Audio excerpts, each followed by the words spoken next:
welcome back to the morning show. Again, we're chatting with Bob Holme, Director of Mountain Maintenance for Winter Park Resort, and a big thanks to the Village at Winter Park Resort for their sponsorship. Lots of shops and restaurants. I mean, it's a great place to hang out. A lot of diverse cuisine, breakfast, lunch, dinner, and events going on just daily. You know, it's a great place to hang out. So, Bob, what's your favorite restaurant in the Village to eat at? It depends on what time of day, but happy hour. Let's go happy hour. That's my favorite time. I have to side with Lime. Got to go with a frozen marg at Lime and have a few, and you're calling for a taxi. They're delicious, but yeah, they're dangerous. Yeah, I love them. So yeah, mountain biking has become huge. What's your background in mountain biking? What kind of got you into running a mountain bike park or helping create a mountain bike park? Yeah, it was interesting. You know, back in 2004, 2005, when I just started in my role as the train park manager, the senior leaders came to me and sort of said, "Hey, you know, what do we do in the summertime to really bring the same spirit that we have in the train parks into our summer activities?" It's a challenge with every seasonal business. It's like, all right, we need to find a way to, you know, offer something in the other seasons. Exactly, and so I took that challenge and at that point really started kind of navigating my way through learning who the best in the business were. And at that point, when we were still part of the same group with Whistler Blackcomb, I spent a lot of time up in Whistler Bike Park with their team and learning from their leaders and how they were building trails, the business model behind it. They've been long established, is that right? I mean, they were kind of the industry. Yeah, I mean, they're hands down pioneers. The biggest program in the world.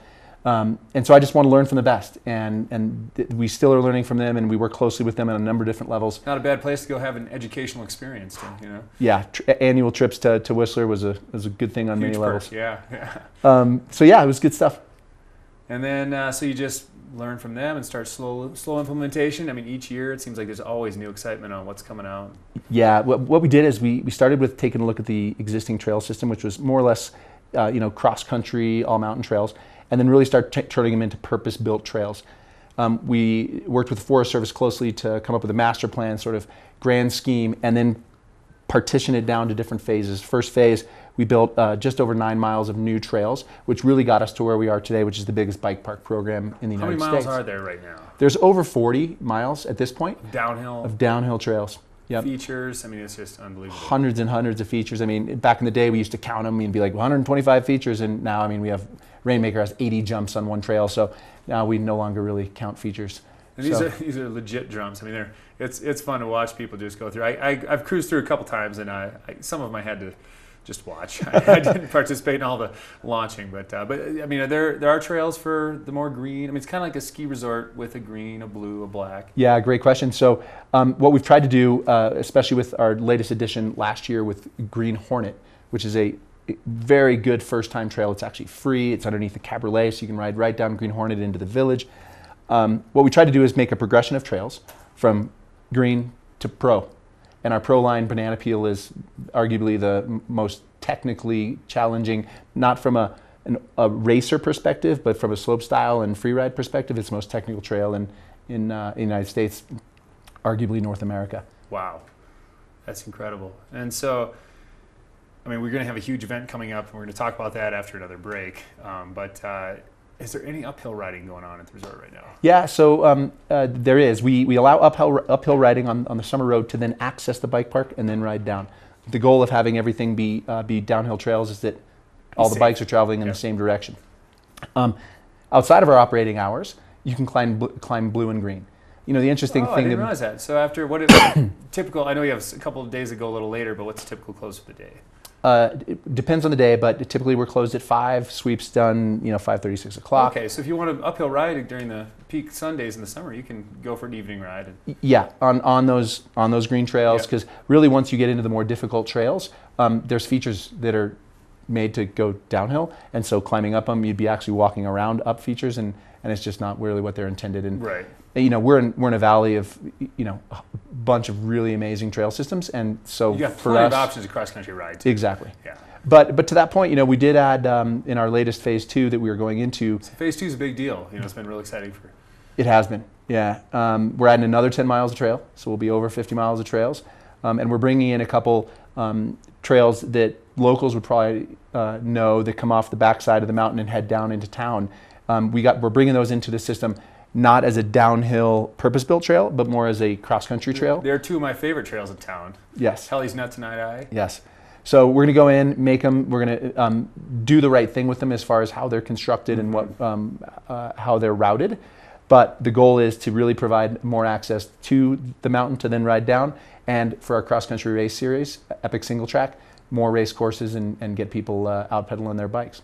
And so, if you get a day pass to go do the activities, that's a little bit different than getting a bike pass. Is that correct? Exactly. Yeah. I mean, bike park tickets are separate than the adventure pass.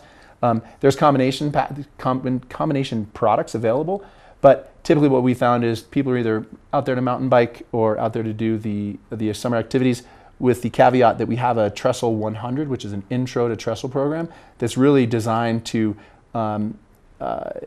entice the folks that might be riding the Alpine slide to come out and ride Green Hornet for the first time in a very short program. They can ride their bike. A little crash course 101 just to check it out. And see exactly. If you get the taste in your mouth and you want to come back. Exactly. And it's such an easy course that you can literally, we have Strider bike races on it during Colorado Freeride Festival. The Village has a wonderful rental shop. You can get all abilities from the biggest dirty downhill beefy bike to lighter, something for more of a beginner or your Trestle 100. Everything from 20-inch suspension bikes to, $5,000-$6,000. Do you guys offer a bike school?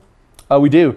Yeah, we have lessons for intro. We have 100, which is by far our most popular, and that Trestle 101 gets people up on Green World. So then it's a 5.5 mile ride back down. We have guides that on all different levels, whether it be 200, 300, 400. So essentially the ride school, like in the wintertime, will get people introduced to the sport, help them progress, and even to the point where if you want to ride down Rainmaker and learn how to clear every single jump, they're right there. That's great for tourists. I mean, it's incredible to get into the sport, but it's great for locals. I hear so many locals say, I don't know about that downhill. I don't know, because they just don't understand or don't have the foundational mindset, and so these lessons are such a wonderful thing to, get comfortable with that and then go from it. Yeah, the thing that's interesting is this community is full of so many amazing cross-country riders, and there's some really simple things that you can learn from a downhill with that specific equipment. Small changes that people can make that can take them from an excellent cross-country rider to having a ton of fun out in the bike park. And sometimes it's tough to just swallow the I need to take a lesson pill. But if they do, then they're gonna have a great time, and then they can enjoy the epic ride in the morning and then a great afternoon in the bike park. What's your favorite trail at the resort? If you got the day off and you're just gonna go bomb something and the trails are empty. I love Double Jeopardy. I'm not a crazy advanced rider, at least I don't feel that I am. So I love Double Jeopardy, love Free Speech.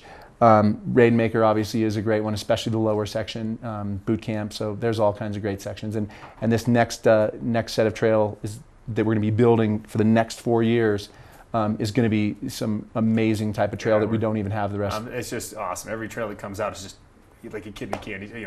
The new Harry Potter's coming out. It's the new trail. Let's go see it. So yeah, once again, we're talking with Bob Holme, Director of Mountain Maintenance, Winter Park Resort. We'll be back to talk about Colorado Freeride Festival. And if you do need to take a lesson, check those guys out at winterparkresort.com. They have a lesson link right on the website there. We'll be back in a minute.